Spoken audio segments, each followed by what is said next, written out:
Today in the physics lab, we're going to be looking at a lab on series and parallel circuits. So with the virtual lab, all I'm going to do is just show you how you would set up these virtual circuits, and I will allow you to do the entire lab by yourself. Now, if we're looking here at the lab, we can click again here to go to the virtual lab. And if I scroll down, it says that we need to use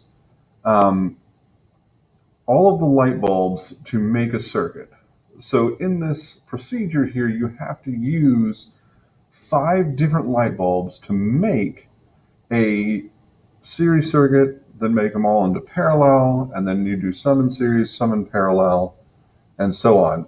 In the end, you still have to copy it down into your lab notebook, so it doesn't matter if you do it real or virtual. So just let me show you how to set that up. So again, we're using the circuit construction kit provided by the PhET simulation. And this time I'm going to grab 5, well, instead of grabbing 5, I'm only going to grab 3. You would grab 5, but what's going to happen here is I'm just going to show you how to do a series circuit in here and a parallel circuit with 3. You're going to be responsible for doing the series and parallel circuit plus the other 2 with all 5. So the key about this is not to be afraid of the wires. This is going to look ugly, but it'll be fine. So let's start off by making a series circuit. So a series is one path. So I'm just going to use the wires here. I'm just going to trace kind of like a line. So I'm going to come out of the battery. I want to go through each light bulb in series and then come back to the battery. So it's very easy. So I need to make a connection here. Then I go, from the end of this bulb to the first end of that one. Again, second end of this bulb to the first end of that bulb. Then I have this wire here, and I need to bring it back around to the battery, which I could just pull this wire over here and connect it, but it'll look a little bit better if I do it this way. So now all I have to do is connect this, and boom, my lights light up. All right, so they're all in series. And so you can note different things about the current and the brightness of the bulbs and the power being used. In the lab, you're going to have to use the voltmeter and ammeter again. So again, when you use the voltmeter, make sure you use it on the 2 ends of whatever you're checking. And again, we're going to ignore the positive or negative sign. We're just going to record everything as positive. And then again, if you have to use the ammeter, you just bring it in and just stick it wherever you're trying to find that current. So that's how you would do a series circuit. Now again, yours is going to have 5 bulbs no matter what circuit you make.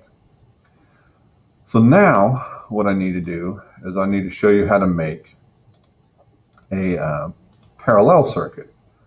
So I'm going to make a parallel circuit using these 3 bulbs.